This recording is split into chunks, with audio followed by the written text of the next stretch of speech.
Hey, what's up, everybody? Welcome to the Parker's Couch. If this is your first time joining us, first make sure you like and subscribe. Go ahead and hit that subscribe button and share with anyone that you like.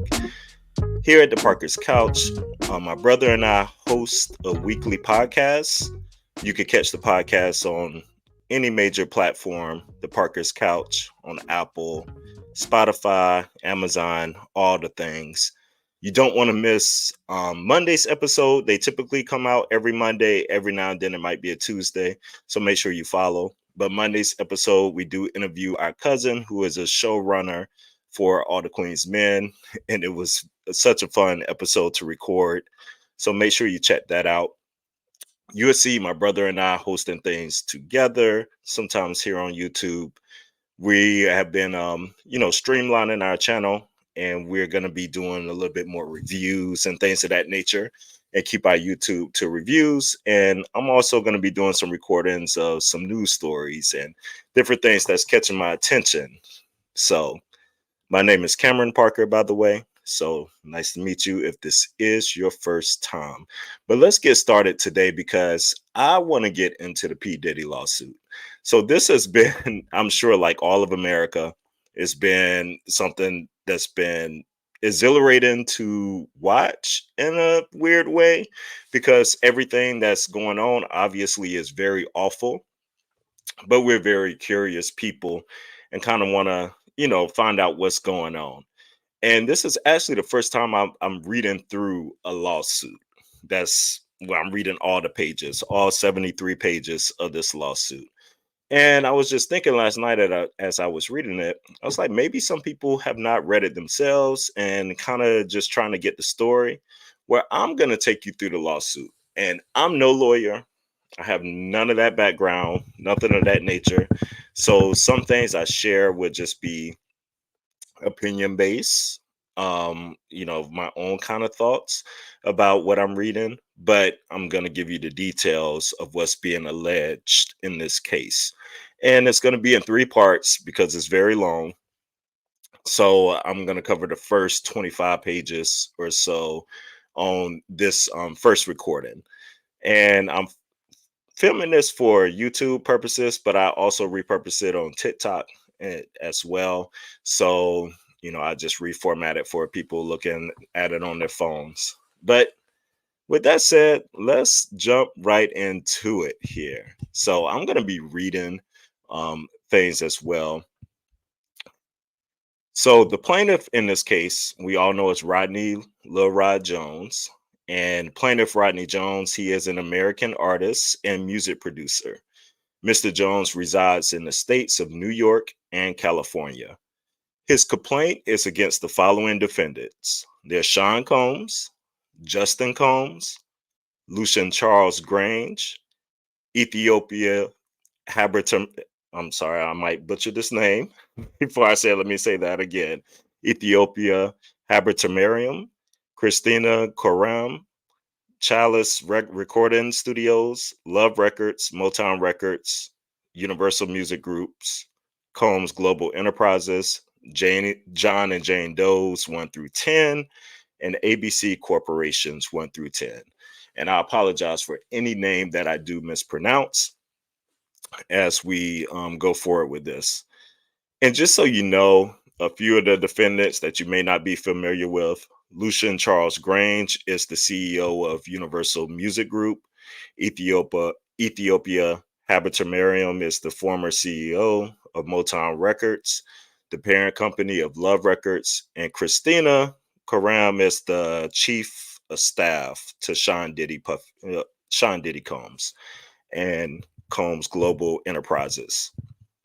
So a summary of events to start off, which I think is very nice how the lawsuit does this in the beginning. So on or about August 2022, Mr. Jones received a call from Mr. Combs requesting that he produce several songs on the Love album. Mr. Jones agreed, and his life has been detrimentally impacted ever since. From September 2022 to November 2023, Mr. Jones produced 9 songs on Mr. Combs' Love album. Mr. Jones lived with Mr. Combs for months at a time, spending holidays, birthdays, and missing major family events. Mr. Jones resided at Mr. Combs' residence located in Los Angeles, California, New York City, and Miami, Florida. Mr. Jones has spent several weeks on a yacht rented by Mr. Combs in the U.S. Virgin Islands. Through this time with Mr. Combs, Mr. Jones witnessed, experienced, and endured many things that went far beyond his role as a producer on the Love album. The claims raised in this complaint have been corroborated through witness statements, video and audio recordings, and images that Mr. Jones has in his possession. Now, the lawsuit is full of images for everything that's being alleged, and I'm going to share some of those images as well as we go through the different parts of the lawsuit. So, Mr. Combs required Mr. Jones to record him constantly, and on several occasions, Mr. Combs took Mr. Jones took Mr. Jones' cell phone and began recording himself. And as a result, Mr. Jones has secured hundreds of hours of footage and audio recordings of P. Diddy, his staff, and his guests engaging in serious illegal activity. So this is the evidence right here that they say that he has on video and audio recordings. Excuse me. If you see me crying or getting congested, it's allergy season and it's starting to whip my butt a little bit. So here we go. The acquisition, use, and distribution of ecstasy, cocaine, GHB, ketamine, marijuana, and mushrooms, the displaying and distribution of unregistered illegal firearms. P. Diddy provided lace alcohol beverages to minors and sex workers at his home in California, New York, and the U.S. Virgin Islands and Florida. P. Diddy's chief of staff, Christina, instructing her staff to retrieve drugs so she can provide it to P. Diddy for his consumption. Christian Combs drugging and sexually assaulting a woman. Mr. Combs detailing how he planned to leverage his relationship with Bishop T.D. Jakes to soften the impact on his public image of Cassie's lawsuit. Young Miami's cousin and or assistant sexually assaulting Mr. Jones. Actor Cuba Gooding Jr. sexually harassing and assaulting Mr. Jones.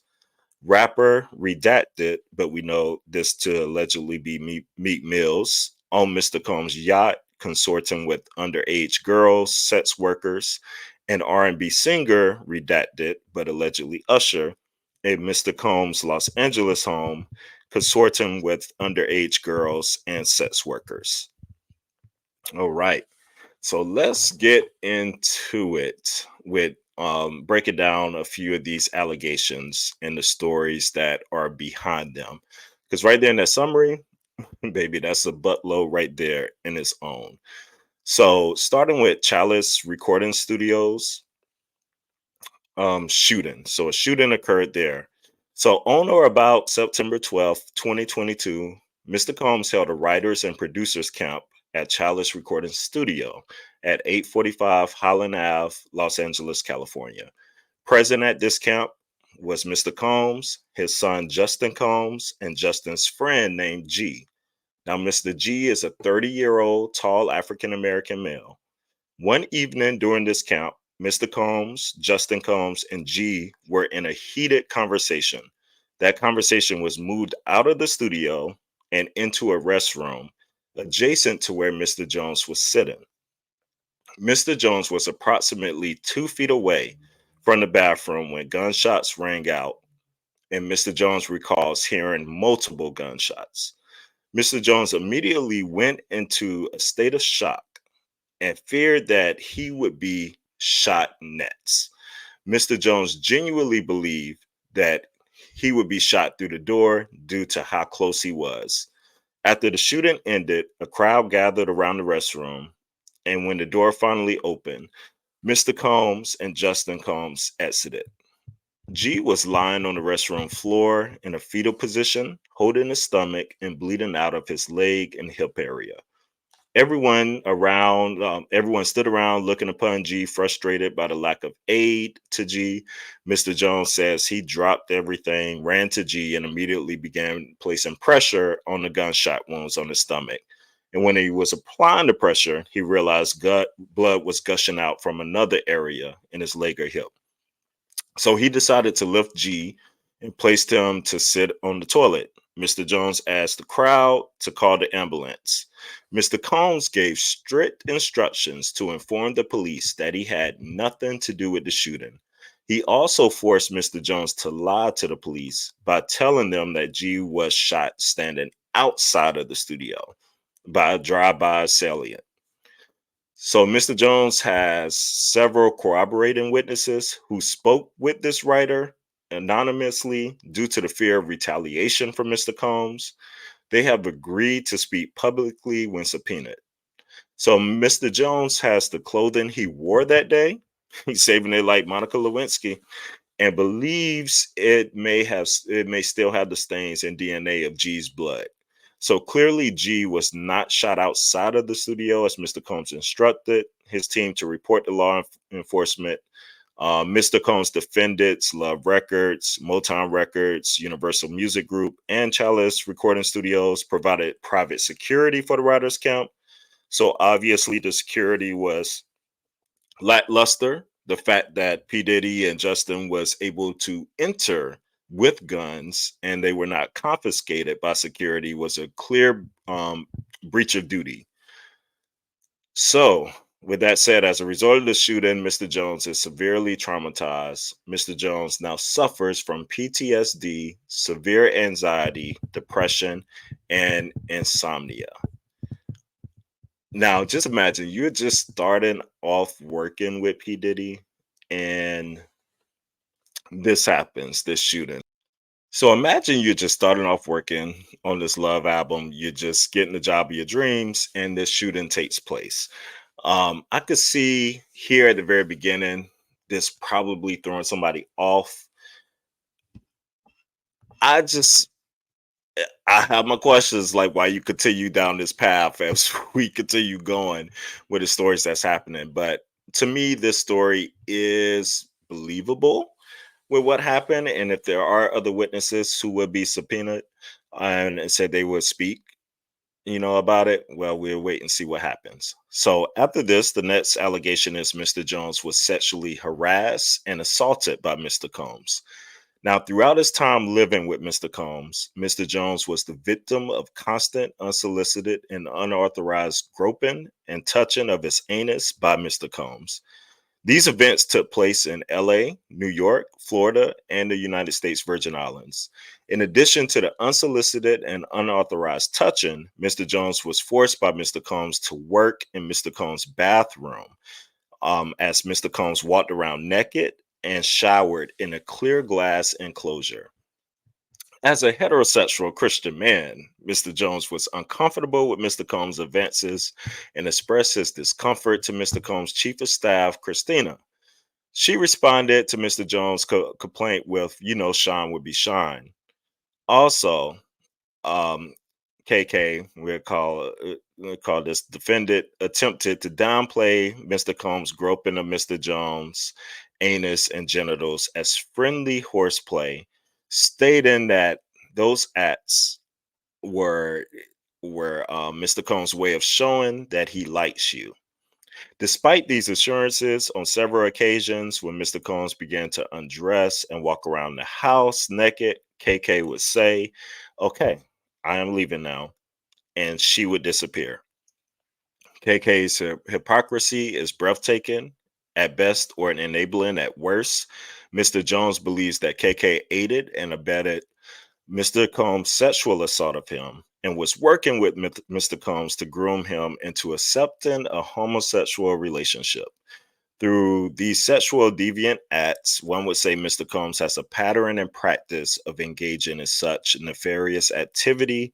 This ongoing conduct shows that Mr. Combs cannot be rehabilitated. I gotta admit, this one is a little strange to me. if you're so strong and talking about quote unquote heterosexual Christian man and da da da da, da, but and these events is you feel these events is coming towards you, and then you're forced to work in the bathroom while he's taking a shower and walking around naked and stuff.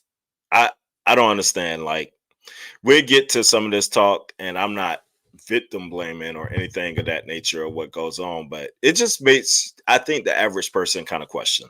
So we'll see how all this part holds up. Mr. Combs attempted to groom Mr. Jones into engaging in gay sets.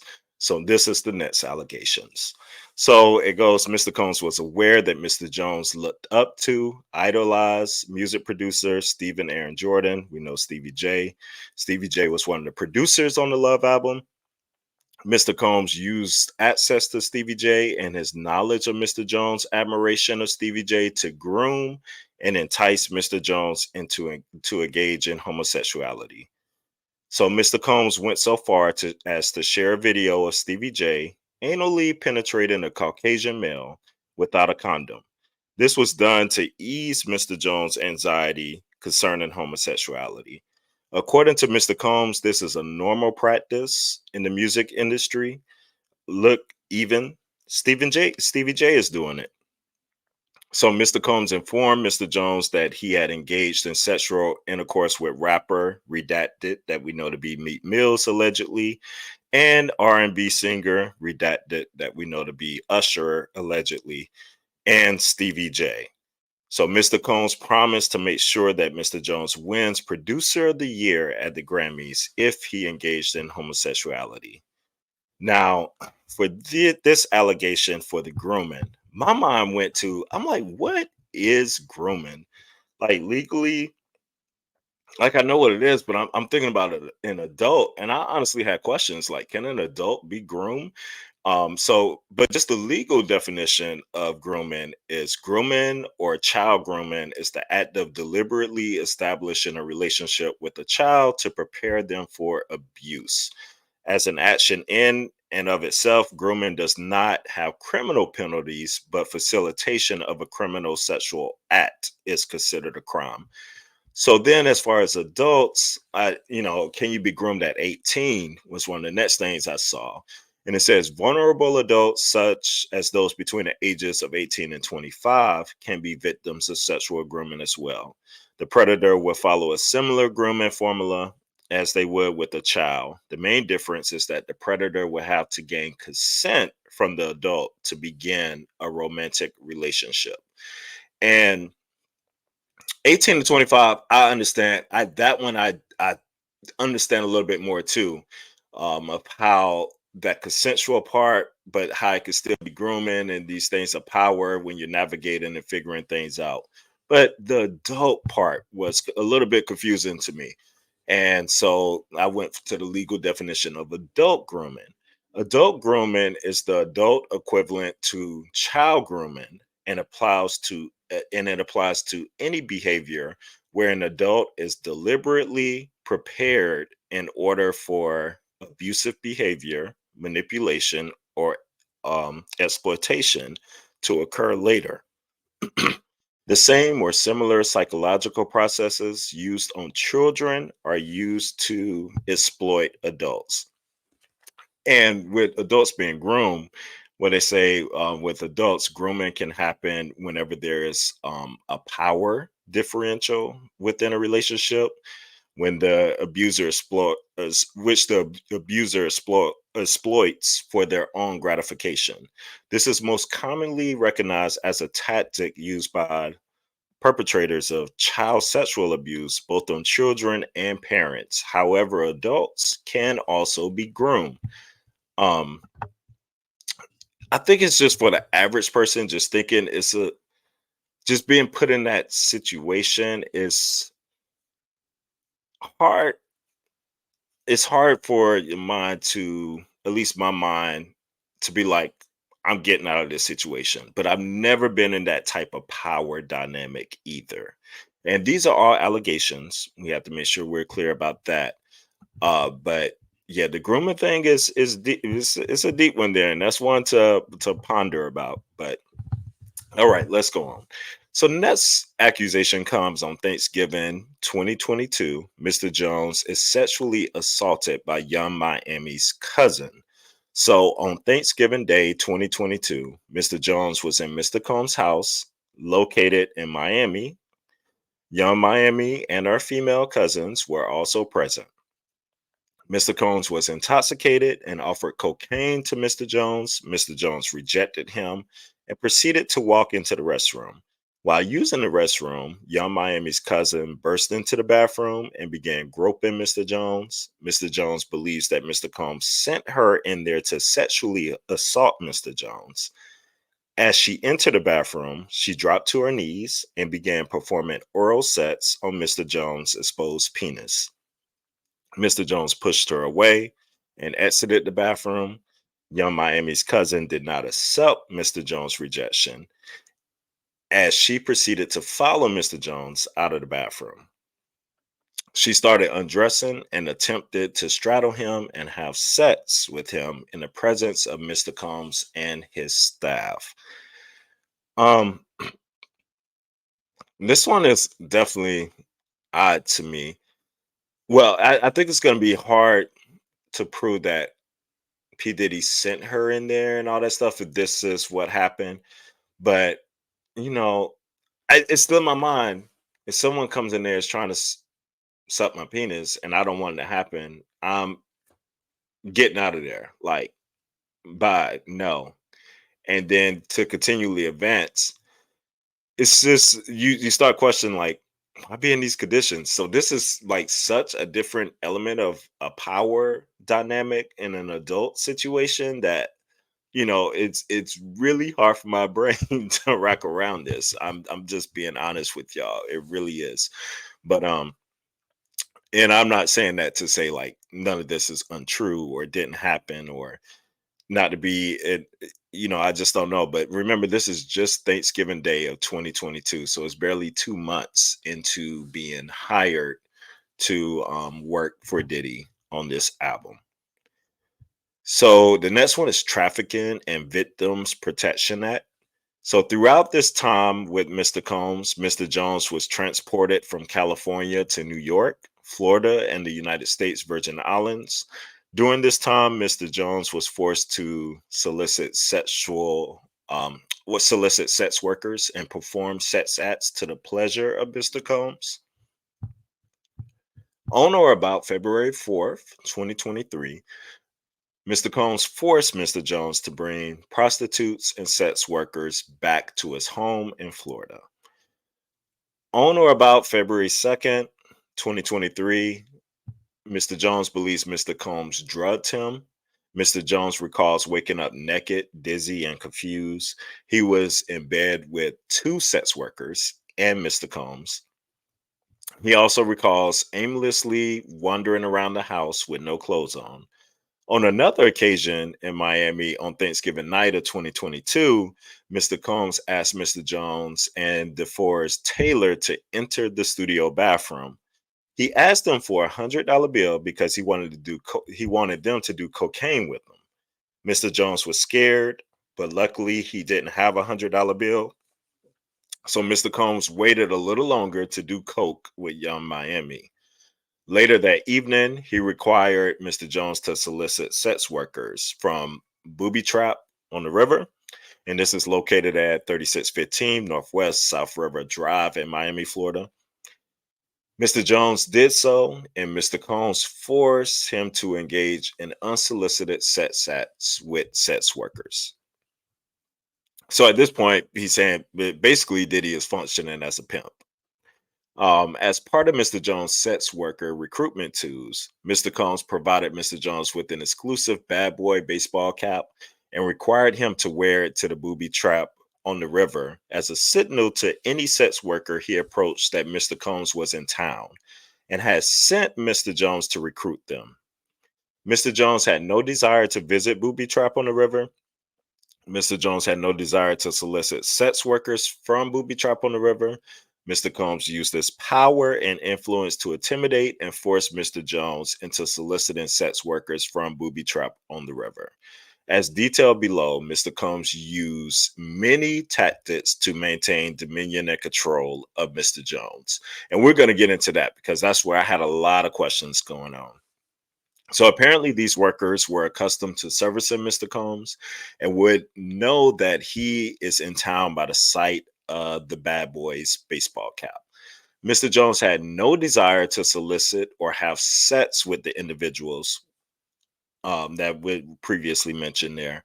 And Mr. Combs used his power and influence to intimidate and force Mr. Jones into soliciting and sleeping with these women. He used many tactics to maintain dominion and control over Mr. Jones.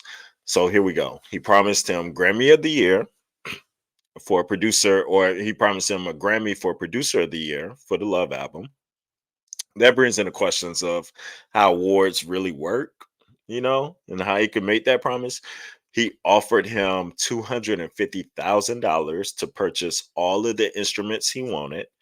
He promised him ownership of his $20 million property, One Star Island in Miami, Florida.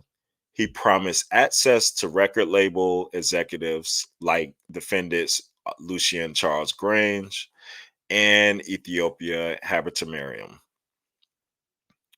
So Mr. Combs will often switch up his approach. He would go from promising Mr. Jones the world to threatening Mr. Jones with physical harm. So he claims that he threatened to eat Mr. Jones' face. Thought that was strange. And inform Mr. Jones that he is willing to kill his mother, Janice Combs, if he must, in order to get what he wants. So he wouldn't think twice about harming Mr. Jones. On or about July 2nd, 2023, in California, Mr. Combs had a listening party at his home. And present at this party was R&B artist Redacted, who obviously is Chris Brown, but they in the Redacted footnote has something about, a Grammy Award winning artist and got it, in a battle with Barbadian, I forget how they worded, billionaire and stuff. So obviously talking about Rihanna.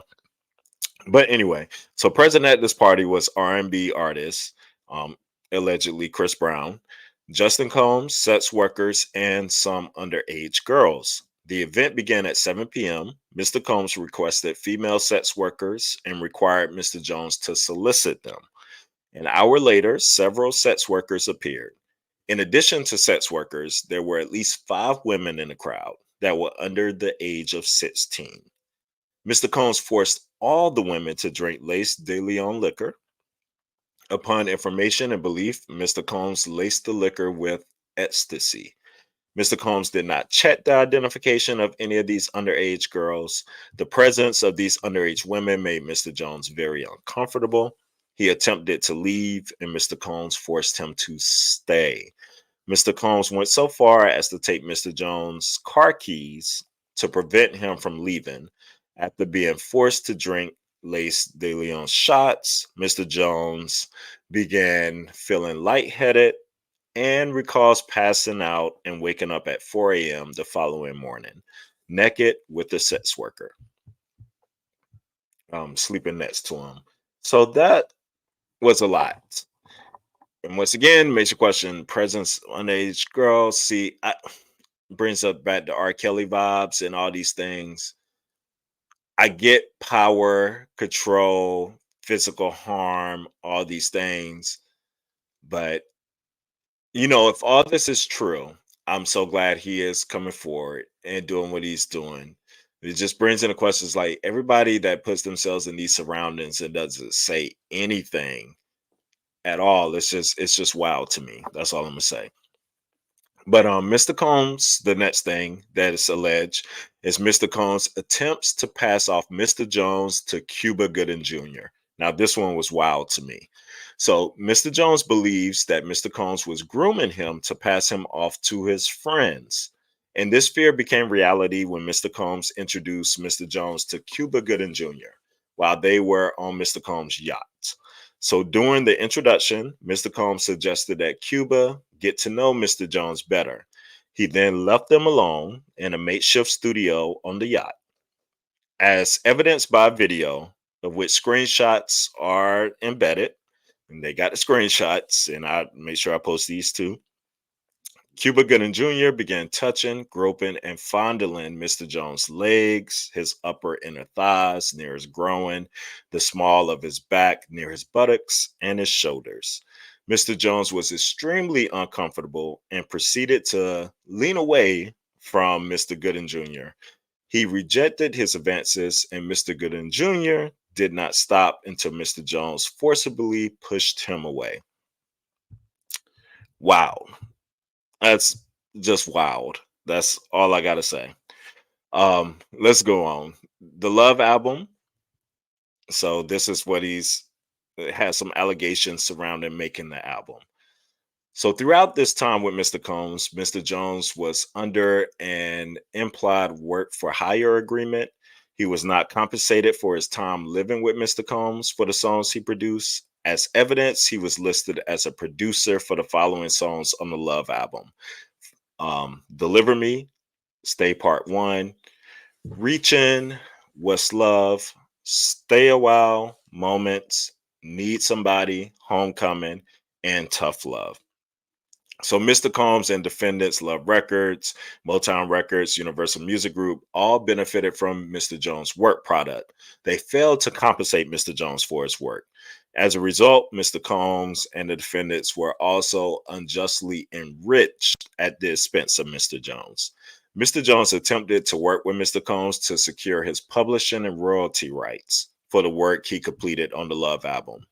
Mr. Combs only offered Mr. Jones $29,000 for 13 months, thousands of work hours, and 9 songs that made it to the Love album.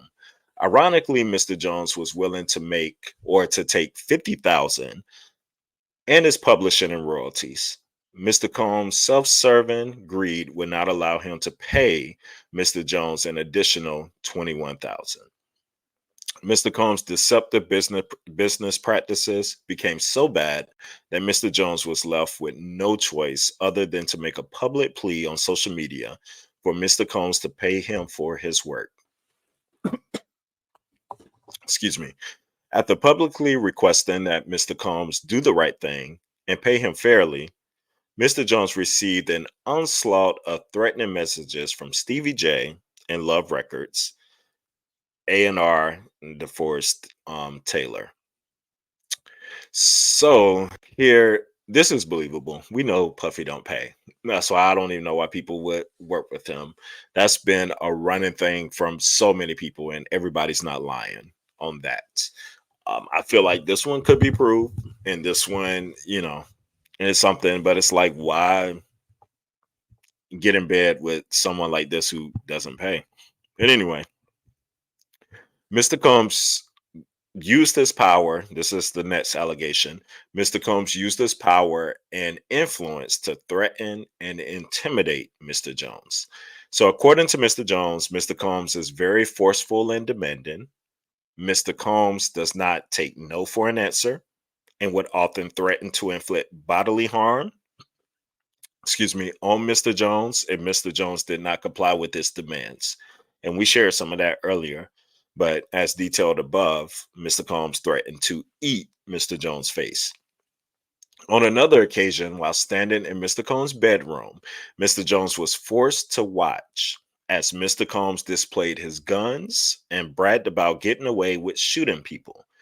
Mr. Combs shared that he was responsible for the shooting in a nightclub in New York City with rapper Sean.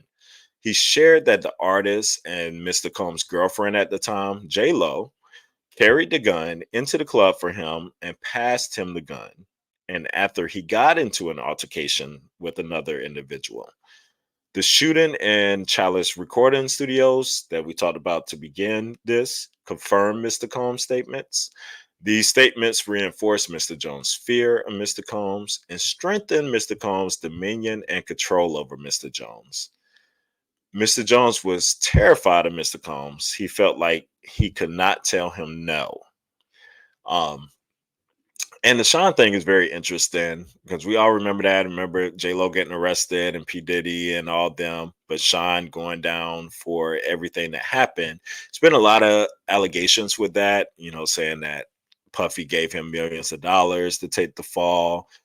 The shooting victim, one of the victims there, Natanya Rubin, has claimed that Diddy shot her, and she's remained adamant about that she was shot in the face by him. And she filed $130 million lawsuit for compensation against Combs in 2008, and it was settled in June 2011. They are wanting to reopen the case and all this stuff, apparently, from these allegations and stuff coming out. So it's definitely not unbelievable, I would say that. So Mr. Combs consistently made it clear that he has immense power in the music industry and with law enforcement. He made it clear that his head of security, Fahim Muhammad, had the power to make people and problems disappear. Mr. Combs instructs his staff to always contact Mr. Muhammad if they are ever pulled over by the police in Miami or California. Upon information and belief, Mr. Muhammad spoke with the LAPD after G was shot at CRS. That's Childish Recording Studios. That's what I refer to CRS. The LAPD was in CRS and witnessed the blood in the restroom, and they went with the bogus claim that the shooting of G occurred outside of the studio.